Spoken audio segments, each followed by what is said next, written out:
요한복음 오늘 말씀 요한복음 1장 29절부터 보겠습니다. 29절부터 40절까지 말씀 봅니다.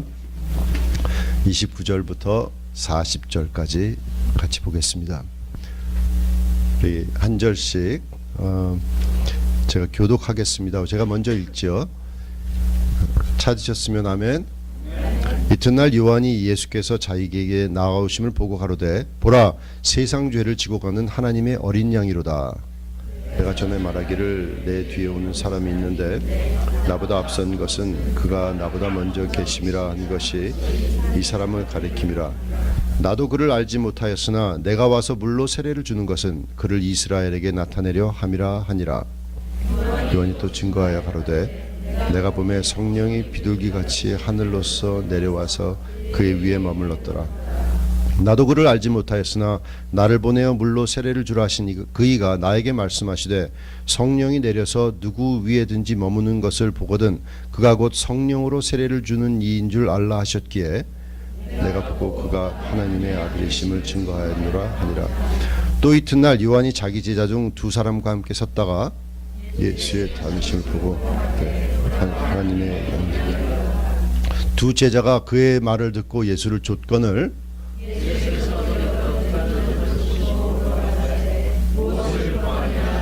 그러되 랍비여 어디 계시노니까 하니 랍비는 번역하면 선생이라. 39절 예수께서 가라사대 와보라. 그러므로 저희가 가서 계신 데를 보고 그날 함께 거하니 때가 이제 10시쯤 되었더라. 다같이 요한의 말을 듣고 예수를 좇는 두 사람 중에 하나는 시몬 베드로의 형제 안드레라. 살아계신 아버지 하나님, 예수 이름으로 우리가 하나님의 말씀을 받기를 원합니다. 아버지, 존귀하신 우리 주님께서 우리의 마음과 심령 속에 하나님의 말씀을 심어주시고 아버지 하나님의 하늘의 문을 여시고 우리의 마음과 우리의 삶 속에 복을 내려주셔서 하나님의 말씀이 깨달아질 수 있도록 인도해 주시기를 원합니다. 이 말씀이 심겨지기를 원합니다. 우리의 심령밭이 옥토밭이 되기를 원합니다. 하나님이여 모든 원수 마귀들 방해하는 세력들 다 예수 그리스도 이름으로 묶고 다 떠나가게 하시고 우리의 삶 속에 우리의 생각 속에 우리의 마음 속에 하나님의 말씀만이 임하게 하여 주시옵소서. 아멘. 예수님의 이름으로 기도합나이다. 아멘. 아멘. 사도 요한은 예수님을 하나님으로 소개하고 있습니다. 계속해서 우리가 하나님으로 소개하는 이 요한복음을 우리를 보면서 지금까지 정말 예수님은 로고스시다. 예수님은 생명이시다. 예수님은 빛이시다. 예수님은 아무도 만들지 않고 아무도 창조된 분이 아니고 창조돼 가지고 만들어진 분이 아니라 우리처럼 그런 분이 아니라 예수님은 그 안에 생명이 계셨다. 생명이 계셨다. 너무나 중요한 말입니다. 그런 정말 그 다른 공관복음과 달리 이 요한복음에서는 하나님을 소개하고 있습니다. 예수님을 사람과 종과 이런 왕으로 소개하는 것이 아니라 하나님이신 예수님. 그래서 이 요한복음에는 90% 이상이 독특합니다. 다른 복음하고 다릅니다. 정확히 말하면 93%가 독특한 내용으로 되어 있습니다. 생명의 근원이시고 말씀으로 세상을 창조하신 그 말씀 자체시다 이렇게 했습니다. 그렇기 때문에 그 말씀이신 로고스 예수님을 영접하는 자 곧 그 이름을 믿는 자에게는 하나님의 자녀가 되는 권세를 주셨다. 이렇게 얘기하고 있습니다. 그게 참 중요한 겁니다. 그래서 이 말씀을 요한복음을 쓰게 된 경우는 뭐냐면 왜 썼다고 했습니까? 20장을 보니까 이 말씀을 믿고 예수가 하나님의 아들이신 것을 너희로 믿게 하고 그 안에 생명이 있게 하기를 원한다고 얘기했습니다. 그러니 우리가 보면은 여기서 이 예수님을 하나님이라 이것을 믿게 하기 위해서 증인으로 제일 처음에 채택된 사람이 세례 요한입니다. 우리가 생각할 수 있습니다. 법정을 생각합니다. 여러분 저기 법정에 보면은 중요한 케이스가 있으면 그 법정에서 사람을 증인으로 세우지 않습니까? 증인으로 세울 때 제일 먼저 증인 뭐 호출하세요 할 때 제일 먼저 나온 사람이 세례 요한입니다. 그 왜 세례 요한인가? 왜 세례 요한을 제일 먼저 증인으로 세웠냐 하면은 그 사람은 신뢰할 가장 신뢰할 만한 사람입니다. 왜 신뢰할 수가 있냐면은 하나님이 그를 부르셨습니다. 그의 탄생은 기적적인 탄생이었습니다. 하나님께서 엘리사벳 그 천사를 보내서 아주 아이를 가질 수가 없었던 그 여자에게, 스가랴에게 천사를 보내서 얘기를 했습니다. 네가 아이를 낳을 것이다. 그래서 천사를 보내서 얘기를 해가지고 그 아이는 많은 사람들의 마음을 하나님께로 돌아오는 그런 임무를 띠고 이 세상에 오는 엘리야의 능력으로 오는 그런 사람이 될 것이다. 굉장한 그런 말이죠. 그래서 세례 요한의 그 삶 속에서는 하나님의 정말 기름 부으심이 있고, 모태에서부터 기름 부으심을 받고 태어난 유일한 사람입니다. 참 많지 않습니다. 그 예수님을 제외하고는 정말 그렇게 모태에서부터 성령의 충만함을 받고 이렇게 태어난 사람이 없습니다. 그런데 우리가 보면은 그 증인으로 채택된 이유 중에 하나는 기적적인 탄생이었고, 또 그는 마지막 구약의 선지자였습니다. 여러분 생각해 보십시오. 400년 동안이나 아무도 없었습니다. 400 years. There's no prophet like John. 그죠? 400년 동안이나 아무도 없었습니다. 하나님은 잠잠하셨습니다. 말라기 이후에는 아무도 없었습니다. 그런데 선지자가 나왔습니다. 선지자가 나와서 자, 하나님이 이렇게 말씀하셨다. 이제 회개하라. 천국이 가까웠다. 사람들이 이제 그 말씀을 듣고 이제 나오기 시작합니다. 그 사람을, 요한을 세워서 바로 예수님을 하나님으로 증거합니다. 겸손한 전도자였습니다. 그 사명에 신실한 전도자였습니다. 우리가 지난 시간에 얘기했지만 하나님의 말씀을 전하는데 중요한 것이 정말 그 하나님의 말씀에 자기가 나타나는 것이 아니라, 자기의 이름이 나타나는 것이 아니라, 자기의 어떠한 얼굴이라든지 자기의 그 명성이라든지 이런 게 나타나는 것이 아니라, 그냥 주님, 나는 아무것도 아니다. 나는 그냥 목소리다. 너는 누군데 세례를 주느냐? 사람들이 수만 명씩 찾아와가지고 세례를 받는데, 침례를 받는데 도대체 무슨 권세로 이런 침례를 주느냐? 네가 뭐 때문에, 누가 무엇인데 이렇게 하느냐 하고 물어보는 유대인들의 말에 세례 요한은 너 왜 자꾸 너희들은 자꾸 나한테만 관심을 갖느냐? 나는 아무것도 아니다. 나는 그냥 목소리다. 그냥 광야에서 외치는 목소리. 이사야서에서 읽었지? 광야에서 외치는 그 목소리. 그냥 주의 길을 예비하라 외치는 그 목소리밖에 아무것도 아니다. 나는 나한테 신경 쓸 것이 아니라 내 뒤에 한 사람이 오는데 나는 그의 신들매를 풀기도 감당하지 못할, 나는 정말 그 종도 안 되는 그런 비천한 사람이다. 나한테 관심 갖지 말고 내 뒤에 오는 사람을 봐라. 이렇게 얘기합니다. 그 사람은 참 적절한 얘기였죠. 세례 요한에게 물어보는 것은 수만 명이 찾아오니까 네가 메시아냐? 네가 선지자냐? 네가 도대체 뭐냐? 관심 있잖아요. 사람들이 몰려오니까 이 사람이 정치적인 지도자냐, 자기네들이 또 위치를 잊어버릴까, 이런 것, 이 사람들은 이런 것을 걱정했는데 세례 요한은 나한테 관심 갖지 마라. 나는 아무것도 아니다. 아무것도 아니다. 뒤에 오는 그 사람을 봐라. 예수를 봐라. 바로 그것이 전도자요, 정말 그 설교자요, 정말 우리가 가져야 할 그런 마음 자세인 것입니다. 겸손한 자세. 우리가 그렇게 얘기를 했습니다. 우리가 정말 그 세례 요한이 얘기하는 첫 번째 메시지가 있습니다. 오늘 우리가 29절을 다시 한번 보면, 29절을 보면은 여기 예수께서 이튿날입니다. 이튿날, 그 다음 날입니다. 요한이 예수께서 자기에게 나가오심을 보고 가로되 보라, 세상 죄를 지고 가는 하나님의 어린 양이다. 자, 이게 첫 번째 메시지입니다.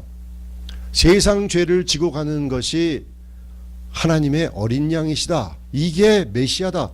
여러분, 이스라엘 사람들은 메시아를 기다리고 있었습니다. 그런데 어린 양인 메시아를 기다리고 있지 않았습니다. 기억하십니까? 이 사람들이 기다리는 것은 자기네들을 로마의 압박과 그런 어려운 환경 속에서 건져줄 그런 강력한 지도자인 그런 메시아를 기다렸습니다. 그런 평화를 가져다 주고 자기네들을 해방시켜줄 그런 메시아를 기다렸습니다. 그런데 요한은 얘기합니다. 보라, 세상 죄를 지고 가는 하나님의 어린 양이다. 여러분, 어린 양이라는 이 컨셉은 이스라엘 사람들한테 굉장히 익숙한 컨셉입니다. 누구나 가정 집에마다 한 어린 양을 잡아서 매년 속죄제를 드리고 늘 번제를 드리고 하는 그런 어린 양으로서의 그 컨셉은 너무나 익숙합니다. 그 힘도 없이 아무런 능력도 없이 그냥 잡혀서 반항도 안 하고 그냥 죽어가는 그런 어린 양, 어느 집에나 있는 그런 어린 양, 그런 어린 양이었습니다. 그런 죄악을 여러분 기억하십니까? 출애굽기 때 장자들을 마지막 재앙 10번째 재앙에 장자를 이제 죽는 그 재앙 속에 이스라엘 사람들은 어린 양을 죽여서 흠없는 어린 양을 잡아서 그 피를 문설주에 발라라 그랬죠. 그러면은 내가 그 피를 보고 넘어가리라 그랬어요. I will pass over 그랬죠. pass over. 그게 pass over입니다. 6월 저는 어렸을 때 그 6월이라는 것이 6월 달인 줄 알았어요. 6월 달을 이상하게 한다 생각을 했는데 그게 아니라 6월이라는 것은 넘어간다는 뜻이죠. 넘어간다. 6월 여호와의 6월절이다. 내가 죽음을 넘어가리라. 그러니까 어린 양이라는 뜻은 뭐냐면 죽음을 넘어간다는 얘기죠. 형벌을 넘어간다는 얘기입니다. 죽음을 맛볼 필요가 없다는 얘기입니다. 세상 죄를 지고 가는 하나님의 어린 양, 그것이 바로 예수님이라는 겁니다. 이것이 이분이 바로 메시아인데 메시아는 세상 죄를 지고 가는 하나님의 어린 양이라는 것이 세례 요한의 메시지였습니다. 여러분 그 이사야 53장에 보면 그가 찔림은 우리의 허물을 인하며 그가 상함은 우리의 죄악을 인함이라. 그가 징계를 받음으로 우리가 평화를 누리고 그가 채찍에 맞음으로 우리가 나음을 입었도다. 우리는 다 양 같아서 그릇 행하여 각기 제 길로 갔거늘 여호와께서는 우리 무리의 죄악을 그에게 담당시키셨도다 그랬습니다. He was wounded for our transgressions. He was bruised for our iniquities. The chastisement of our peace was upon him, and with his stripes we were healed. 그 이스라엘 사람들은 이 양이라는 것 굉장히 알고 있었습니다. 알고 있었어요. 그런데 세례 요한도 예수님이 메시아인 줄을 처음에 몰랐다고 얘기합니다. 그런데 그것 때문에 이제 여러 가지 말들이 있습니다. 왜 몰랐냐? 세례 요한과 예수님은 사촌간인 거 아시죠? 사촌간입니다. 그리고 6개월 먼저 태어났으니까 어렸을 때 서로 알지 않았겠냐? 뭐 이렇게 생각을 했는데 얘기는 들었을 수 있을 수 있겠지만 세례 요한은 그가 메시아인 줄은 몰랐다는 얘기입니다. 아주 기적적으로 태어난 줄을 알 수 있었는지 모르겠어요. 그렇지만 메시아인 줄은 몰랐대요. 성령이 임하는 것을, 예수님 위에 임하는 것을 보고야 알았다고 합니다. 나를 보내서 침례를 주라고 한 그 사람이 그 이가 얘기했다. 그 누구죠? 하나님이시죠. 하나님이 그렇게 얘기했습니다. 그러니까 세례 요한은 사람들에게 가서 침례를 주고 세례를 베풀고 회개의 세례를 베풀라고 한 그것이 하나님께서 그 세례 요한에게 맡기시고 세례 요한에게 부탁하신 사명이라고 얘기하는 것입니다. 아무에게도 사람의 전례를 따르지 아니하고 세례 요한은 하나님의 말씀을 받고 하나님의 부르심을 받고 세례를 베풀고 되어 있습니다. 그런데 유대 사람들은 그런 어린 양이라고 하는 컨셉트 잘 이해하지 못했습니다. 메시아는 그렇게 연약한 그런 자기의 죄를 지고 가야 할 그런 메시아, 내 죄 때문에 메시아가 와야 된다는 그 컨셉트를 이해를 못했습니다.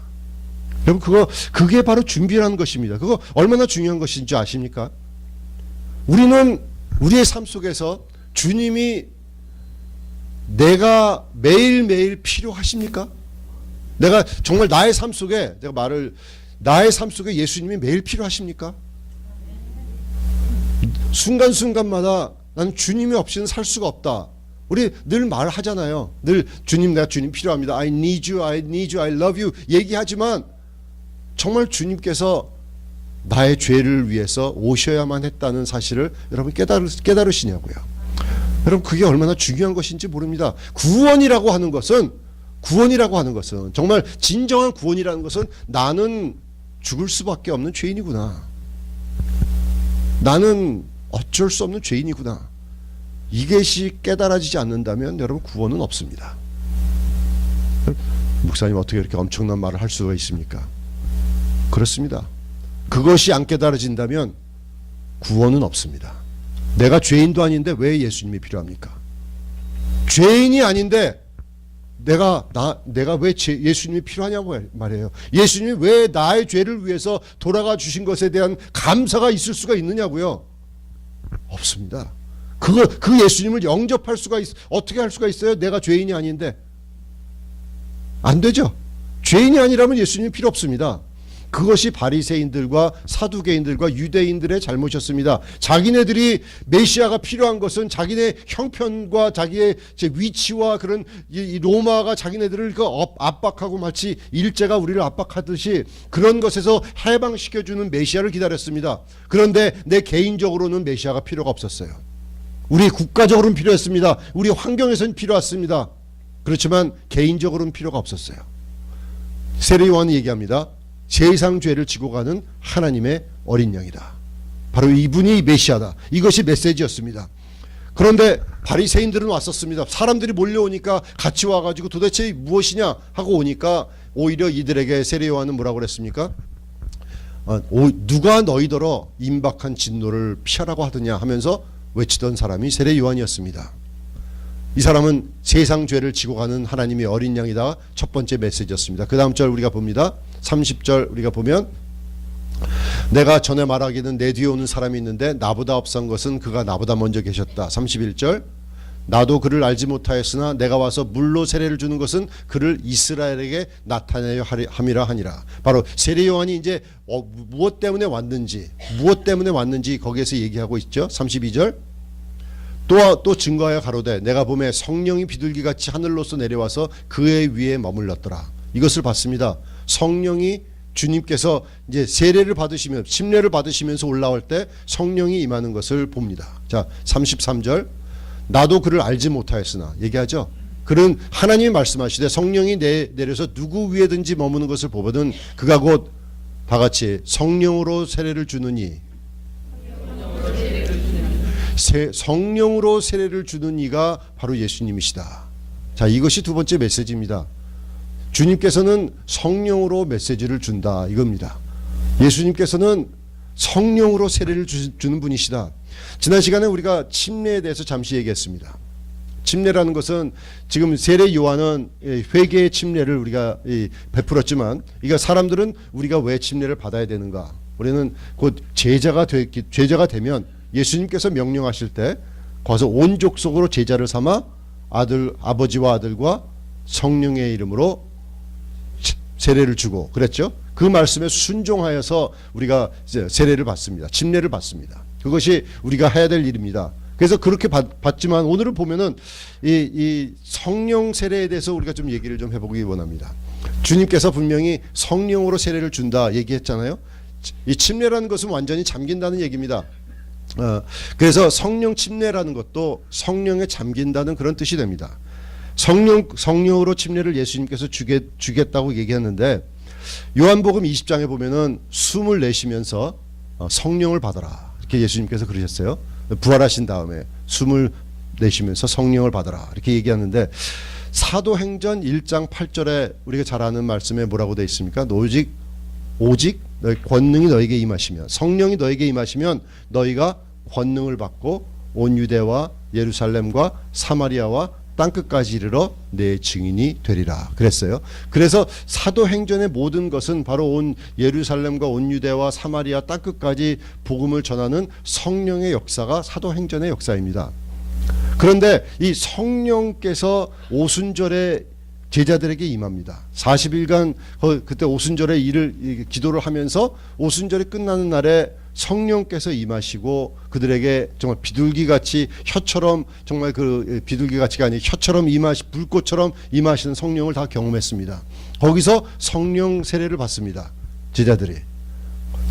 그래서 저는 많은 사람들이 질문을 합니다. 성령 세례와 성령 충만과 다른 점이 뭡니까? 뭐가 성령 세례고 뭐가 성령 침례입니까? 뭐가 성령 충만입니까? 우리가 지난 예배 소설을 하면서 성령 충만에 대해서 얘기했습니다. 여러분 기억하십니까? 예, 술 취하지 말라 이는 방탕한 것이니 오직 성령의 충만함을 받으라 그랬죠. 그 얘기할 때 성령에 충만하다는 것은 매일같이 성령의 인도하심에 내 자신을 내어드리고 순종하는 것이라고 얘기했습니다. 그러면은 성령에 충만한 것은 순종하는 것입니다. 순종하고 주님의 말씀에 순종하고 주님의 이끌리심에 내 자신을 내어드리고 그러면 성령의 충만함을 받습니다. 그러면은 그 말씀 속에서 충만해지는 겁니다. 그 말씀을 상고하고 묵상하고 그렇게 합니다. 그런데 성령의 세례라는 것은 좀 다릅니다. 제자들은 예수님을 알고 제자들은 기도하면서 마리아까지 오순절 다락방에 모여서 기도할 때 성령께서 임했습니다. 그때까지는 제자들이 어떻게 했죠? 무서워했습니다. 나가지 못하고 두려워하고 말도 잘 못 전하고 그랬는데 성령의 세례가 임하고 난 다음에는 달라졌습니다. 이 이후로 베드로의 넘어졌다는 것, 실수했다는 것 들어보지를 못합니다. 성령의 세례를 받고 난 다음에 베드로는 강력한 그런 사도가 됩니다. 아주 은사도 넘치고 기적도 일어나고 막 이런 은사들이 막 나타나고 하나님의 역사가 막 나타나는 그런 사도로 변화가 됩니다. 우리는 생각합니다. 성령의 세례가 많은 사람들이 그럽니다. 제가 공부하던 신학교에서도 뭐라고 얘기하냐면 성령의 그 나타나심과 성령의 은사 뭐 이런 것들은 초대교회 때만 나타났던 걸 하나다. 왜 그러느냐? 성경으로 증명한다. 그 고린도전서 13장에 보면은 완전한 것이 임할 때는 부분적으로 하는 것이 폐활이라 그랬지 않느냐? 그러니 완전한 말씀이 임했으니까 이제 부분적으로 하던 그런 은사 이런 것들은 다 없어진 거다. 그런데 정말 그렇습니까? 아무리 방언이라는 것 무슨 성령이 나타나는 그런 은사라는 것이 없어졌다고 아무리 사람들이 그런 교단이나 여러 사람들이 얘기를 해도 우리는 합니다. 성령께서 임하는 것을 경험들 합니다. 성령께서 만져주시는 것을 경험하고 나타나고 이 성령의 세례를 받은 사람이 한두 사람이 아닙니다. 달라집니다. 그런데 중요한 것은 뭐냐면 이 성령의 세례를 받으면 사람이 달라집니다. 사람이 달라집니다. 오직 성령이 내게 임하시면 여기서 쓰이는 그 전치사가 when Holy Spirit came upon you 이렇게 돼 있습니다. 성령께서 우리가 구원을 받을 때 예수님을 영접하면은 성령께서 내주하십니다. 믿습니까? 네. 성령께서 오셔서 내 안에 거하십니다. 맞습니다. 그렇지만 성령의 세례라는 것은 그거하고 좀 다릅니다. 우리가 성령이 우리 위에 임하시면 하나님께서 성령의 세례를 여러분 하나님께서 주시는 성령의 세례를 받게 되면 그러면 우리가 달라집니다. 그러면 하나님께서 나타나신 것을 경험하고 그러면 우리의 삶이 변화가 됩니다. 우리가 아무리 이렇게 말로 표현을 하려고 그래도 성령의 세례를 받아보면 압니다. 성령께서 임하시고 우리 삶 속에 나타나신 것을 경험하게 되면 압니다. 여러분 우리가 아무리 이 교단 저 교단에서 이렇다 저렇다 우리가 이 말씀을 들어서 뭐 따지고 이렇게 얘기해도 성령 세례를 받아보시면 압니다. 받아보시면 달라집니다. 받아보시면 변화가 됩니다. 할렐루야. 제자들은 변했습니다. 그 후로 다른 사람이 됐습니다. 우리는 생각을 합니다. 성령의 침례들 우리가 받게 되는 사람들은 정말 하나님께서 만져주시고 축복해주시고 여러분 우리 그 다음부터 우리의 삶은 달라집니다. 저는 말씀드렸죠. 저도 성령 세례를 처음 받을 때 기도를 한번 하기 시작하면 어머니 따라서 새벽 기도를 다니면은요. 제가 새벽 기도를 그렇게 싫어했던 거는 기도를 5분을 이상을 못했기 때문에 싫어했습니다. 기도 5분 아무리 제가 아는 대로 사람들을 위해서 다 기도를 해도 5분 이상을 못하겠는 거예요. 그런데 어머니는 기도 한번 시작하면 어디서 그렇게 아이디어가 나오는 사람들이 줄줄이 누구를 위해서 기도하고 누구 어떤 형편에 대해서 기도하고 옆에서 기도하면 한도 없고 끝도 없어요. 그래서 어머니가 저를 붙들고 이제 기도하자 그러면 우리 누님하고 저는 다 바빠요 엄마 뭐 이러면서 우리가 다 도망가고 막 이런 식이었는데 그런데 제가 성령을 받고 나서 세례를 받고 나니까 5분밖에 못하던 기도를 순식간에 그날 밤 11시부터 아침 7시까지 한 겁니다. 그런데 기도한 게 15분, 20분밖에 기도 안 한 것 같아요. 어떻게 그럴 수가 있어요? 제가 얼마나 놀랐는지 모릅니다. 내가 어떻게 이렇게 기도할 수 있나? 내가 어떻게 이렇게 할 수가 있나? 그리고 나서는 기도하는 것이 즐겁습니다. 그냥 기도하는 자리를 찾게 됩니다. 왜 그렇습니까? 성령의 세례를 받으면 달라집니다. 내가 하는 게 아닙니다. 그러면 성령께서도 너희 연약함을 도우신다고 그랬습니다. 그래서 여러분, 저는 이렇게 얘기합니다. 성령의 세례라는 것은 하나님께서 정말 우리 한 사람 한 사람에게 다 주십니다. 다 주십니다. 그렇지만 사모하는 심령들에게 주십니다. 근데 성령이 있다 없다 뭐 이런 거 얘기하는 거 아닙니다. 그런 거 아니고 성령 세례를 얘기하는 겁니다. 여러분, 이런 것을 사모하는 심령들 되시기를 주의 이름으로 축원합니다. 성령의 세례를 사모하시고 기도하고, 여러분 방언도 내가 방언을 할 때 하고, 내가 지금 여러분 제가 방언으로 설교를 한다면 여러분 알아듣실 수가 있겠어요? 방언할 수 있습니다. 그렇지만 내가 원하는데, 내가 생각할 때 내가 방언을 스탑하고 할 수 있습니다. 말하는 것처럼. 그러니 우리가 그것을 사모하고 주님 앞에 이 은사를 받고 실제적으로 사용하기 시작하면 하나님께서 정말 계시는구나, 성령께서 계시는구나, 나의 큰 확신 속에서 내가 연약해서 할 수 없는 것을 하나님께서 하시는 것을 느끼게 됩니다. 그러면서 정말 내가 하는 게 아니구나, 이 하나님의 일은 내가 하는 것이 아니라 하나님께서 하시는 거구나, 병도 하나님께서 고쳐주시는 거구나. 여러분, 기도했는데 병이 난 거 얼마나 놀라는 줄 아십니까? 처음에 이제 질병이 났을 안수했는데 난 거예요. 그러니까 정말요? 정말 났어요. 가서 물어본 거예요. 정말 아팠어요? 제가도 분명히 기도를 해놓고 안수를 하고 병이 났는데 낫되니까 그게 저는 믿어지질 않는 거예요. 그것이 나 때문에 이루어진 겁니까? 아니죠. 하나님께서 하신 겁니다. 하나님께서 역사하십니다. 하나님께서 질병도 고치시고, 하나님께서 방언도 주시고, 하나님께서 성령을 주시고, 하나님께서 은혜를 주시고, 하나님께서 우리 찬양할 때 왜 눈물이 납니까? 왜 하나님께 그 은혜와 감사함을 느껴집니까? 성령께서 하시는 겁니다. 성령께서 감동하시고, 성령께서 감화하시고, 성령께서 인도하시고, 성령께서 이 많은 일을 하십니다. 그러면 그런 성령께 우리의 삶을 내어드리고, 내 자신을 내어드리고, 그러면 성령 충만함에 살아가게 됩니다. 여러분, 성령 세례를 사모하고 성령 세례를 받고, 여러분 다 받으시고 그 다음에 성령 충만함 속에서 살아가는 저와 여러분 되시기를 예수 이름으로 축원합니다. 우리는 생각합니다. 지속적으로 성령 충만은 지속적으로 받는 겁니다. 우리가 갈라디아서 5장에 보니까 16절에 보니 이렇게 되어 있습니다. 내가 이르되 너희는 성령을 쫓아 행하라, 그리하면 육체의 욕심을 이루지 아니하리라. 성령을 쫓아 행하면 육체의 욕심을 이루지 아니합니다. 성령, 이것은 명령입니다.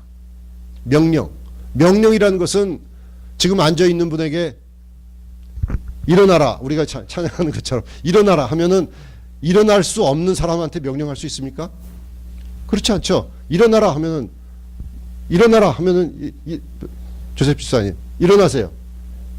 그래서 이런 명령 되는 거죠. 그죠? 명령이 되는 거예요. 명령됩니다. 이렇게 그러면은 하나님께서는 말씀하십니다. 성령을 쫓아 행하라. 똑같은 겁니다. 그러면 내가 하면 되는 겁니다. 그렇게. 그러면 육체의 욕심을 이루지 아니하리라. 여러분, 너무나 간단한 거지만 이것은 내 자신을 주님 앞에 드려야 되는 겁니다. 어떻게 하면 그렇게 할 수 있을까? 어떻게 하면 내 삶 속의 연약함을 내가 이길 수 있을까? 어떻게 하면 내가 늘 넘어지고 늘 잘못하고 늘 실수하고 이런 것에서 내가 이길 수가 있을까? 어떻게 하면 되냐면 성령을 쫓아 행하면 됩니다. 내가 성령을 쫓아 행하지 않을 때 나는 실수하고 넘어지고 나는 잘못하고 그렇게 되는 겁니다. 여러분, 하나님께서는 우리 한 사람 한 사람에게 성령님을 다 주셨습니다. 구원받고 주님 앞에 정말 내 삶을 드리고 영접이 되면 하나님께서 성령을 선물로 주십니다. 그는 보혜사시고 그는 우리 안에 내주하셔서 우리의 생각과 모든 것을 인도하십니다. 우리 연약함을 도와주십니다. 그런 성령 하나님에 대해서는 우리가 조금 더 앞으로 좀 더 많이 우리가 얘기할 필요가 있겠습니다. 그렇지만 우리가 이 성령 하나님을 알면서 더 가까이 알면서 성령 충만함에서 성공하는 저와 여러분 되시기를 예수 이름으로 축원합니다. 우리 마지막으로 우리 주 제자의 증거, 우린 세례 요한의 증거를 들었습니다. 예수님은 하나님의 어린 양이시다 들었고, 예수님은 성령으로 세례를 주시는 분이시다 들었고, 이제 두 제자 얘기가 나옵니다. 35절 이하에 보면 이렇게 되어 있습니다. 요한이 자기 제자 중 두 사람과 함께 섰다가 예수의 다니심을 보고 바라되 보라 하나님의 어린 양이로다, 이렇게 얘기합니다. 이 두 번째 날 이렇게 보면은 또 이튿날입니다. 이튿날 요한이 again the next day 이렇게 되어 있습니다. 이제 여기서 요한이 얘기할 때는 이 보라, behold 이렇게 보라, 이렇게 behold the Lamb of God. 여기서 이 예수님을 바라본다는 것은 여러분 영어로 어라는 말씀 아십니까? AWE 이렇게 놀래는 겁니다. 이렇게 서프라이즈가 아니고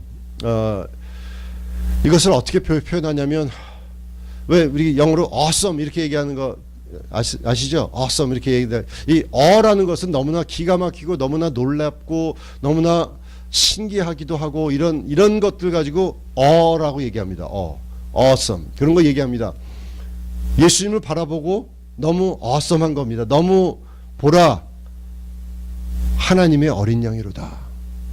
자, 세례 요한은 하나님의 어린 양을 증거하고 여기서 두 제자가 있습니다. 세례 요한에게 두 제자가 있는데 저 하나님의 어린 양을 봐라 하면서 놀랍고 감탄사를 하니까 두 제자가 이 말을 듣고 예수를 쫓았다고 그랬습니다.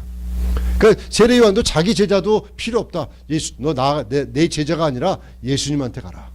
그런 겁니다. 따라가라. Follow him. 예수님을 쫓아가라. 이렇게 얘기한 겁니다. 보라 하나님의 어린 양이로다. 자, 설교자들은 자기 앞으로 사람을 이끄는 게 아니고 주님 앞으로 사람을 인도하는 겁니다. 그죠? 내 사람을 만드는 것이 아니라 내 조직을 만드는 것이 아니라 예수님의 조직이 되어야 되는 겁니다. 오늘 우리가 조직이 생기는데 여러분 그것은 우리의 은혜 열방교회 조직이 아닌 것을 명심하시기 바랍니다. 이것은 예수님의 조직입니다. 예수님을 따라가야 되는 겁니다. 예수님을 쫓아서 우리의 삶이 주님만 따라간다면 우리는 주님 안에서 하나의 아름다운 이런 포도나무로, 그런 우리는 성장 하나의 가지로서 우리는 분명히 일을 다할 줄로 믿습니다. 그 두 제자가 누구냐? 여기서 두 제자 한 사람 이름은 압니다. 우리가 40절에 보면 뭐라고 되어 있냐면 40절 요한의 말을 듣고 예수를 돕는 두 사람 중에 하나는 시몬 베드로의 형제 안드레라 그랬습니다. 안드레가 먼저